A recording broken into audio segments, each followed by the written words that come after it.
Hi, I'm Maud Mosley. My pronouns are they, them, and welcome back to Tunes Tuesday, a weekly series where I sit down with queer bands and musicians to talk to them about their music, their experiences, and much, much more. Today, I am joined by Chicago post-punk band Ganser. Hey, how you doing? Hey there.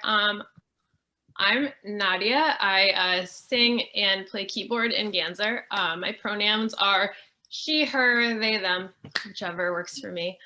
Yeah, and I'm really excited to be here. Thanks for having me. Perfect. I am so excited to have you here too. And sorry again about my pronunciation. I just noticed that. I feel like I went with the over pronunciation of the A. It's a bit of like a Canadian Oh, accent thing. the fact that you said Ganser and not like cancer or something is like a win. So don't worry. Don't worry. People it's a band name as simple as it is as a one word band name. It is messed up in ways that I have just that are just kind of a huge surprise to us as time's gone on. Fair, So no, fair. you go And by anything.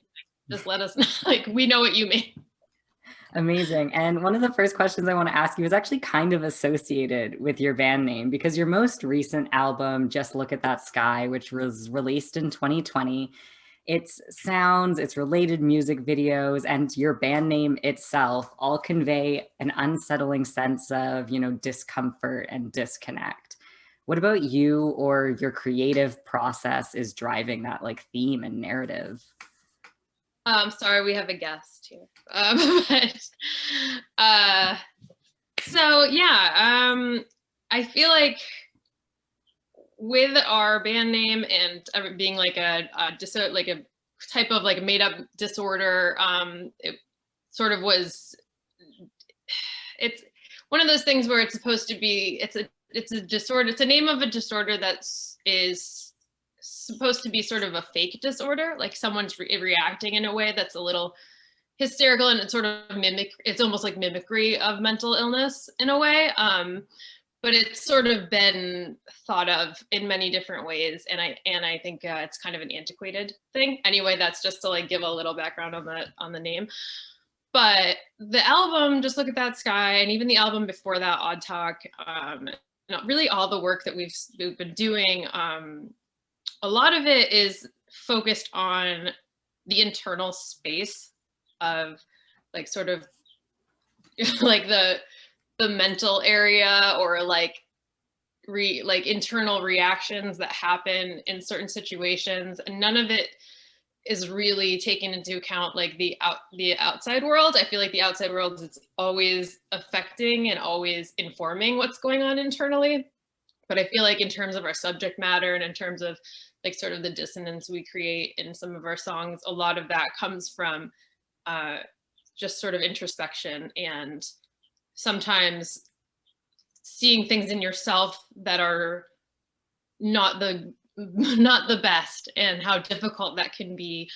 And I think especially with Just Look at That Sky, a lot of the themes are about like self-improvement, and sometimes self-improvement with really no reward. It's just like in a lot of the times it is sort of a thankless task to like be working so hard on yourself because it's not like the rest of the world gives a shit. It's just like you're um you're just working towards something and you have to sort of figure out the benefit for yourself.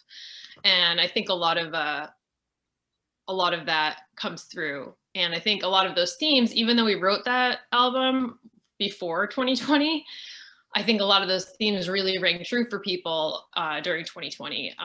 And so it was really an interesting time to be releasing that album where everybody sort of had these moments to really contend with themselves and how things were going on around them and how that affected them.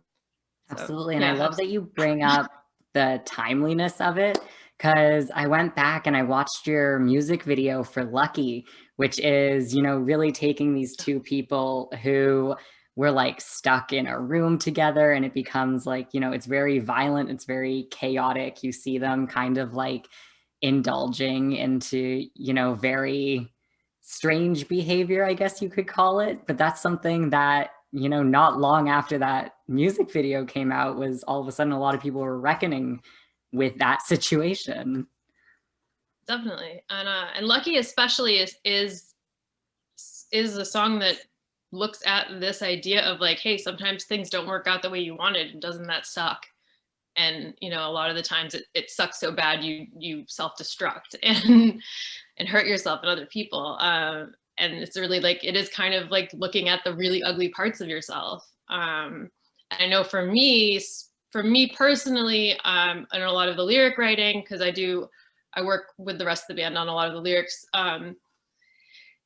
It's a lot of it came from that work that I was doing, looking at the really ugly parts of me and having to contend with that and understand that and pick it apart and really be in these really dark moments where I had a choice to either like further self-destruct and feel really awful about like kind of like, dive into self-destructive behavior further, or like examine it and do something about it, so that's Lucky is a really interesting song in that way. And when we were figuring out the concept for the music video, we were really wanting to explore also like the idea of bringing in toxic masculinity, the idea of bringing in like doing like just behaving in a way that is just horrible for yourself and for people around you, so yeah.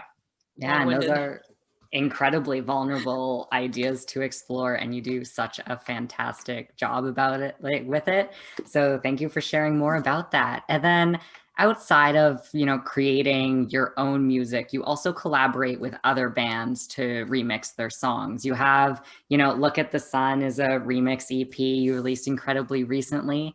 So what inspires you to create those remixes? And have you found they create a greater sense of community with other artists? Well, with Look at the Sun, just Look at the Sun, or Look at the Sun, I can't remember. I'm always, it's had the different iterations like in our like emails. So I feel like in my head, I'm never saying it quite right. But with the remix EP, basically that was created out of the idea of like, well, we can't tour, we can't play shows, there's nothing we can do. We're only able to interact with other people and other artists in the community at large, like online.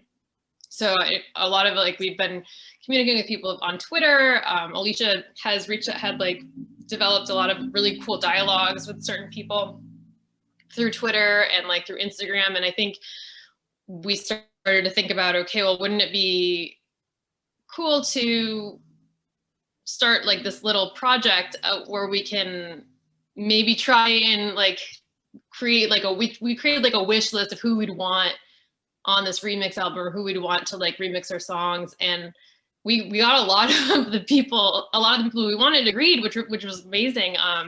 The way Alicia said it, she was like trying to, she put it as like curating this like really interesting dinner party where like, where there would just be so much like amazing people and amazing energy going on. And I think that we really accomplished that here with this EP. And the way I saw it, it's sort of like one of the best things about touring is getting to engage with other artists and play with other artists and engage with their audiences and different audiences. And I think this is a way to do it right now, because we haven't been able to tour, we haven't been able to engage with other people and other audiences. And I think that this is a great way to do it, because having them come and like remix our songs, because we really haven't done remixing much in terms of like we haven't really remixed other people's work. We haven't really gone into that too much, but this seemed like the right time and the right project to do that with,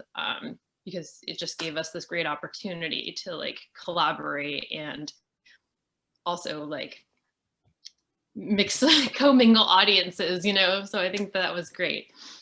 Yeah, that's really interesting, because I mean, so many of the artists that I've spoken to on this series, so many of the interviews that have happened before is, all these different musicians finding a way to still connect with other musicians and still find a way to like create with other people. So I love that this was like your version of that. And I think there's so much creativity in it. It's amazing. Yeah, it came out great. I mean, we were really like, we were floored to be able to get everyone we got on it.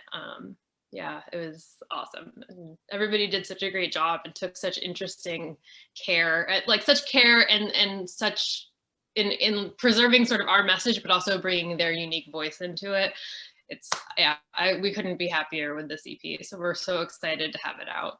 Yeah, that is so cool. And I've seen you mention that there's a fairly large age range when it comes to the members of the band.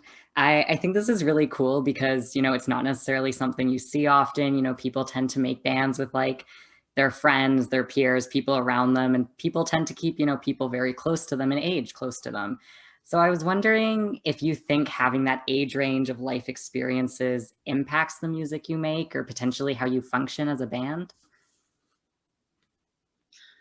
I would say everything still feels pretty like egalitarian, even with the age range differences. I do feel like we all sort of have the same. Sorry, I live. If you could hear the noise, but I think that everybody still kind of has the same spirit, even though some of us have been on the planet longer or shorter time than others. And I feel like there's never really a moment where I feel like that ever comes up, like in socializing with my bandmates or working with my bandmates. Like I don't feel like, like the older member, I don't feel like he's so much older that I can't relate to him. Like I feel like we're still good friends and I still feel like I can relate. And even the younger member, I feel like, I can always get along with him. And in terms of what that brings to the music, I do feel like it brings a lot of different interests and different influences in and different energies, which I think is great. I think if anything, it really serves us. And like, Alicia and I started the band on our own when we were in our mid-20s. And I think that as time's gone on, like it's only evolved more and more to be this like really cohesive thing that has only gained from the addition of like younger and older members. So yeah. Yeah, it's incredible to see how it doesn't create like any power dynamics is kind of what you were bringing up before. Is Yeah. that's not something you No, said. Alicia and I are always in charge. No, I mean we try to be really egalitarian with it. We try to really make sure everybody has a say, and the responsibilities get shared. It's just we try to do everything. Like I don't know, the music industry can be really ageist enough. Like entertainment industry in general can be ageist enough, and I feel like, especially as a woman, you can't be too young and you can't be too old. Like and I think that's ridiculous, and we don't really feel the need to like bring that into our space, into our energy. Yeah, definitely. Especially, in the punk scene, which you're largely in, it's kind of like punk is for young people. Then you're supposed to like age out. You're supposed to get like a real job, is kind of what people typically have the tendency to say. So I love that you brought that up and are talking about, that's not how things should be. There's no right time to be making music. And as you mentioned before, having those age ranges can really be powerful for the music and, can really build on top of each other well. Yeah, I mean, and the way the band kind of came together was so like serendipitous that I couldn't imagine it having I can't imagine it having gone any other way with any other people, really. Yeah, I love that so much. Well, if you want to listen to them, you can check out any of the links below. Check them out on social media to stay updated, listen to their music. Thank you so much for joining me here today. It was a pleasure to have you and dive into these questions. And Ganser will be playing us out.